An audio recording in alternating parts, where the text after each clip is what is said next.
What happens when you crash the wrong party and the most powerful man in the room mistakes you for someone else? Amelia thought she was walking into a startup launch. Instead, she walked into Christopher Hall's life, a billionaire CEO who needed a fake girlfriend for one night. She said yes without thinking. He offered her money she didn't need. And somewhere between the champagne and the lies, something real started to happen. If you're loving this story, hit that subscribe button, drop a like, and comment where you're watching from. I love hearing from you. Let's dive into today's chapter, shall we? Amelia Moore pushed through the glass doors of the Grand Celestial Hotel and stepped into a world that didn't belong to her. The chandelier overhead was a cascade of crystal, glittering like something out of a dream she'd never thought to have. Marble floors stretched beneath her heels, polished to a mirror shine, reflecting the warm amber glow of the room. She glanced at her phone again, checking the digital invite. Salon Lyon, 7 p.m. The gold plaque on the wall confirmed it. She was in the right place, or so she thought. A waiter glided past with a tray of champagne flutes, and she took one, more out of habit than thirst. The bubbles were delicate, expensive. Maybe the tech startup she'd designed branding for was doing better than she'd realized. She scanned the crowd, tailored suits, evening gowns that probably cost more than her rent, conversations happening in low, confident tones. No one she recognized. That was fine. She wasn't here to network. Just show her face, congratulate the team, and leave. She took another sip and let her gaze drift across the room. That's when she felt it, the weight of someone's attention. She turned, and there he was. Tall, dark hair that looked like it had been styled by someone who charged by the minute. A suit that fit him the way suits were supposed to fit men in movies. Sharp, expensive, effortless. His eyes were on her, direct and unreadable, and for a moment Amelia forgot she was holding a glass. He walked toward her with the kind of confidence that didn't ask for permission. "You're alone," he said. It wasn't a question. Amelia blinked. "I'm sorry?" "You came alone." His voice was smooth, controlled, the kind of voice that was used to getting answers. "You don't know anyone here." She opened her mouth to argue, then stopped. He wasn't wrong. She didn't recognize a single face. But how did he know that? She hesitated. "I'm looking for some colleagues. They're around here somewhere." He studied her for a moment, his expression unreadable. Then he glanced over his shoulder, toward a group of well-dressed people near the bar. An older woman in pearls was watching him with the kind of look that could cut glass. When he turned back to Amelia, something in his face had shifted. Not softer, exactly, but calculating. "I need a favor," he said. Amelia almost laughed. "I'm sorry, what?" "I'll pay you." Now she did laugh. "Excuse me?" He didn't smile. $5,000 for 2 hours of your time." The champagne felt suddenly heavy in her hand. She set it down on a nearby table, her mind scrambling to catch up. This man, whoever he was either insane or playing some kind of game she didn't understand. "Are you serious?" "Completely." She looked at him more carefully now. There was no trace of humor in his expression. No tell that this was a joke, just cool, measured certainty. "What do you want me to do?" she asked slowly. "Stand next to me. Smile. Pretend we're together." He paused. "My family has certain expectations. I'd rather not spend the next 2 hours explaining why I'm still single." Amelia stared at him. This was absurd. This was 10,000, he said, as if her silence was negotiation. Her breath caught. "You're insane." "Possibly." He tilted his head slightly, his gaze never leaving hers. "But I'm also serious. 2 hours. You don't have to say much. Just be here." She should walk away. She should laugh in his face and find the actual party she was supposed to be at.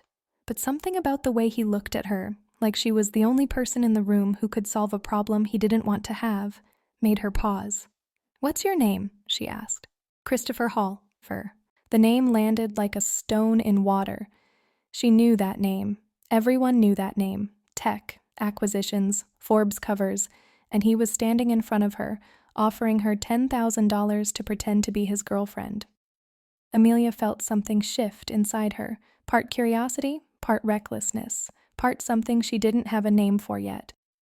2 hours, she said. 2 hours. She held out her hand. Amelia Moore. His grip was firm, warm, and when his fingers closed around hers, she felt the first flicker of something she hadn't expected. Danger. Christopher's hand was still on the small of her back when they approached the group near the bar. The touch was light, possessive in a way that felt practiced. Amelia tried not to think about how warm his palm was through the thin fabric of her dress. The older woman in pearls turned first. Her eyes swept over Amelia with the kind of precision that came from years of evaluating people in seconds. Christopher didn't hesitate. He introduced Amelia as someone he'd been seeing quietly, someone he wanted his family to meet. The lie came out of his mouth so smoothly it almost sounded true. Amelia smiled, nodded, and let him guide the conversation. She didn't have to say much, just laugh at the right moments, touch his arm once or twice, play the part. But the strangest thing was how easy it felt. She watched him as he spoke, confident, controlled, every word chosen with care. He was good at this, too good. And yet, when his mother asked how they'd met, Amelia caught the briefest flicker of something in his expression. Not panic, but close. He glanced at her and she realized he was waiting for her to answer. She said they'd met at a gallery opening, something small, intimate. He'd spilled wine on her coat. It was ridiculous, but it worked. His mother softened slightly, and Christopher's hand tightened just a fraction against her back. Gratitude, maybe. Or relief. The conversation drifted, and Amelia found herself standing beside him in a kind of strange limbo. She wasn't supposed to be here. She didn't belong in this world of old money and careful smiles, but for 2 hours she could pretend. When his mother finally excused herself, Christopher leaned down, his mouth close to her ear. He told her she was doing well, better than he'd expected. Amelia turned her head slightly, and suddenly his face was closer than she'd anticipated. Close enough that she could see the faint line of stubble along his jaw, the way his eyes weren't quite as cold as she'd first thought. She pulled back, just enough to breathe. He noticed. The rest of the evening passed in a blur of introductions and polite laughter. Christopher never left her side. His hand stayed at her back, her elbow, her shoulder, small, deliberate touches that kept her tethered to the role she was playing, and somewhere in the middle of it all, Amelia stopped thinking about the money. She started noticing other things instead, the way he listened when she spoke, even when he didn't have to. The faint tension in his shoulders whenever his mother looked their way. The fact that he hadn't smiled once, not really, since she'd met him. When the 2 hours were nearly up, he walked her toward the lobby, away from the noise of the ballroom.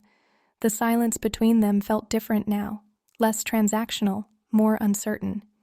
He stopped near the elevators and reached into his jacket, pulling out a slim leather wallet. Amelia raised a hand before he could open it. She told him she didn't want the money. He looked at her like she'd just spoken a language he didn't understand. She said it again. She didn't need it. She'd done this because, well, she wasn't entirely sure why, but not for the money. Christopher stared at her for a long moment, his expression unreadable. Then he slipped the wallet back into his jacket and crossed his arms. He asked her why she'd said yes. Amelia didn't have a good answer, so she told him the truth. It had seemed insane, reckless, and she'd wanted to see what would happen. Something shifted in his face, not a smile, but close. He asked if she regretted it. She shook her head. He stepped closer, just a fraction, and the air between them changed. Thicker, warmer. She could feel the pull of him, the way his presence seemed to take up more space than it should. Then he said something that caught her off guard. He told her he wanted to see her again, not as a favor, not as part of a deal. Just again. Amelia's pulse kicked up. She should have said no. This was already strange enough. But when she looked at him, she saw something in his eyes that hadn't been there before. Curiosity, maybe even want. She heard herself say yes before she could think better of it. Christopher's mouth curved, barely. It wasn't quite a smile, but it was close enough to make her heart stumble. He asked for her number. She gave it to him.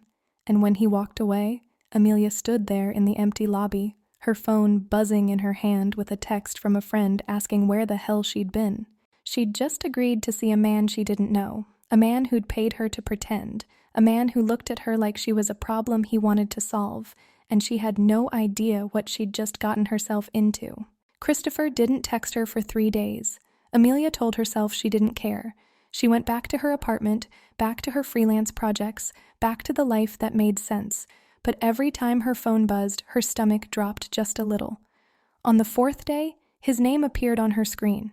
He asked if she was free Friday night. Dinner. Nothing formal, just the two of them. She stared at the message for longer than she should have.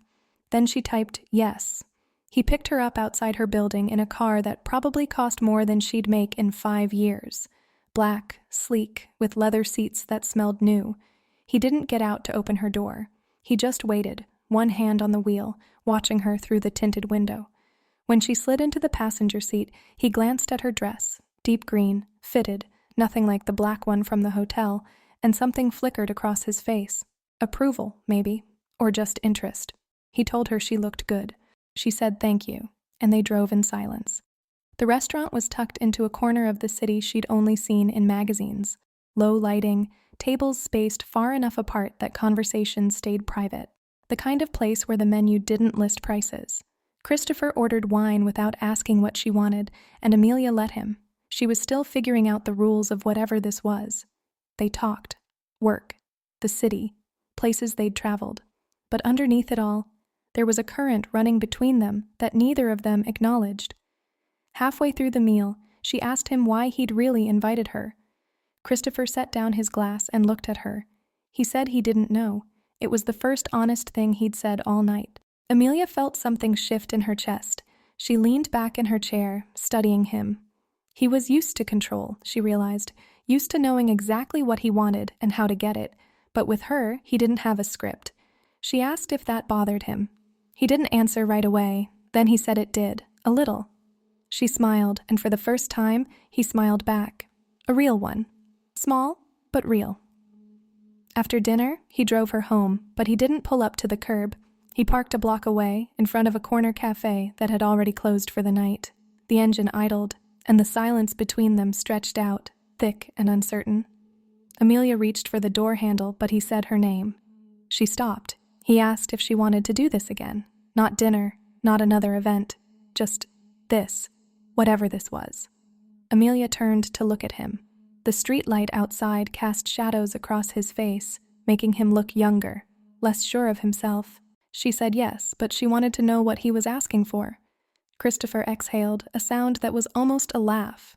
He said he didn't know that either. He just knew he wanted to see her again, and again after that. It wasn't a promise. It wasn't even close. But it was something. Amelia nodded, and before she could think better of it, she leaned across the console and kissed him. It was brief. Just a press of lips, soft and tentative.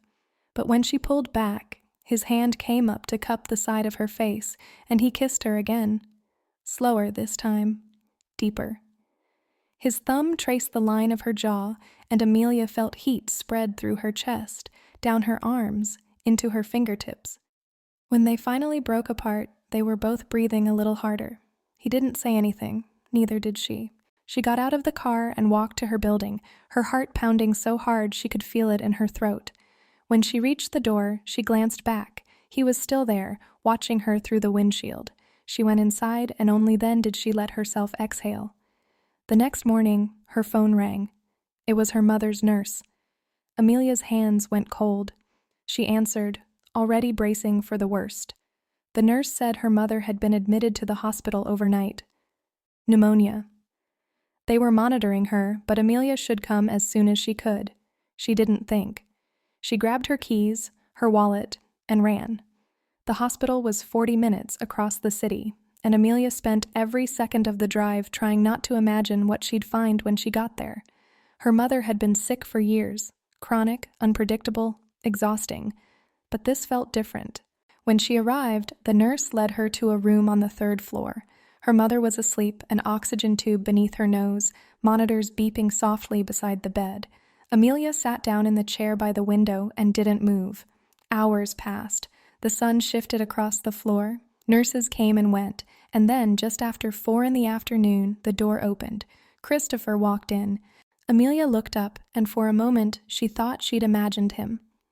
Christopher stood in the doorway, still wearing the same navy suit from the night before, though his tie was gone and his shirt was wrinkled at the collar. He looked like he hadn't slept. His eyes found hers, and something in his expression made her chest tighten. She asked him what he was doing there. He said he'd called her that morning. When she didn't answer, he'd called again, and again. Eventually, he'd tracked down her address and found her neighbor, who'd mentioned the hospital.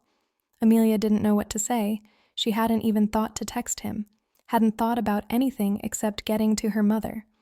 Christopher crossed the room and sat down in the chair beside her.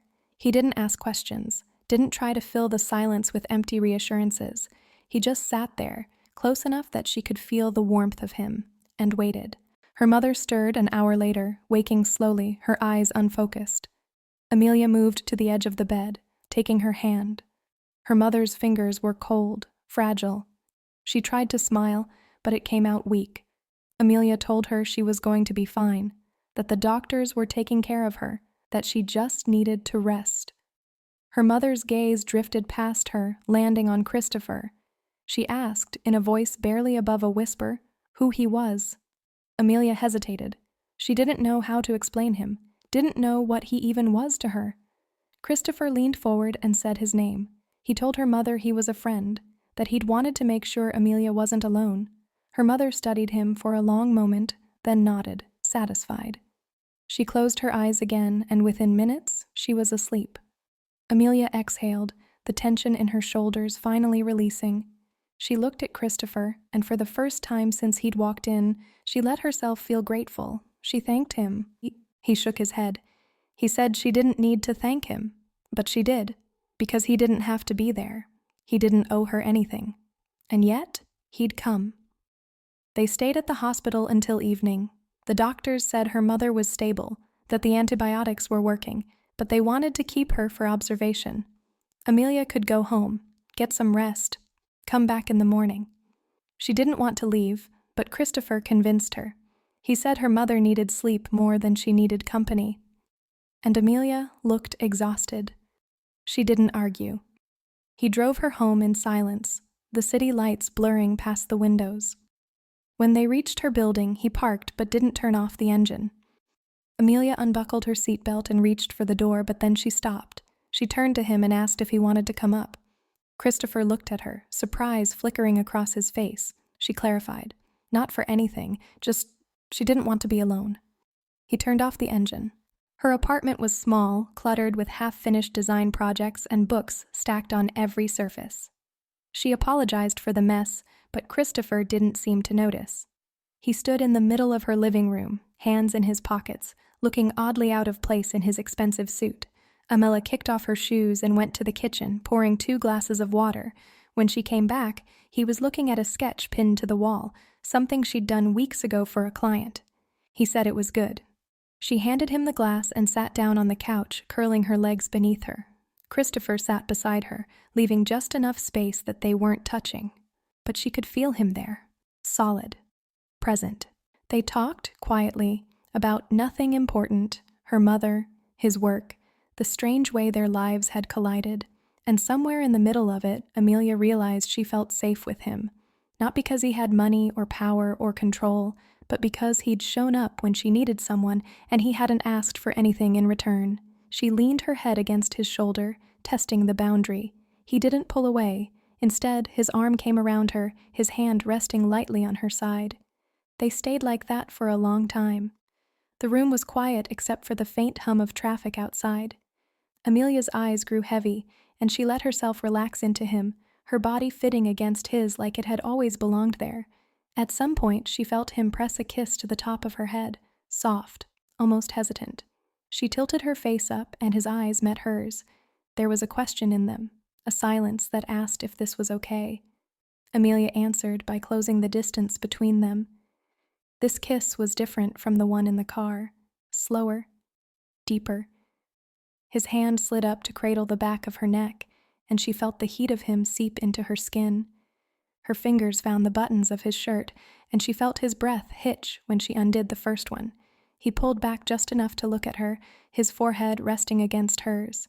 He asked if she was sure. She said yes, and this time there was no hesitation. Amelia woke to sunlight streaming through the window and the warmth of Christopher's arm still wrapped around her waist. They'd fallen asleep on the couch, tangled together, clothes half undone. She turned carefully, not wanting to wake him, and found him already looking at her. His hair was a mess, his shirt was completely unbuttoned, and he was smiling. She asked him what he was thinking about. He said he was thinking that he didn't want to leave. Something in her chest loosened. She reached up and traced the line of his jaw with her fingertips, and he caught her hand, pressing a kiss to her palm. They stayed like that for a while, the morning stretching out around them, quiet and unhurried. Eventually, Christopher sat up and reached for his phone. He had meetings, calls he couldn't miss. But he hesitated before standing, like he was weighing something. Then he asked if she wanted to come with him. Amelia blinked. She asked where. He said everywhere. To his meetings, to lunch, to whatever came next.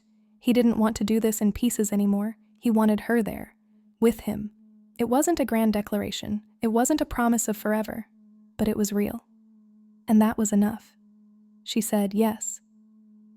3 weeks later, her mother was discharged from the hospital. Amelia brought her home, set her up in the guest room, and made sure she had everything she needed.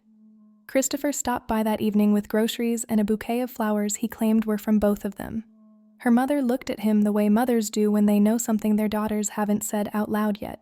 She thanked him, then told Amelia she liked him. That he was good for her, Amelia didn't argue. A month after that, Christopher took her back to the Grand Celestial Hotel. Not for an event, not for his family, just for them. They had dinner in the same restaurant where it had all started, and afterward he walked her through the lobby, past the elevators, and out onto the terrace overlooking the city. The lights stretched out below them like stars, and the air was cool against her skin. He told her he'd been thinking about the night they met, how she'd walked into his life by accident, how she'd said yes to something insane without knowing why. Amelia smiled. She said she still didn't know why.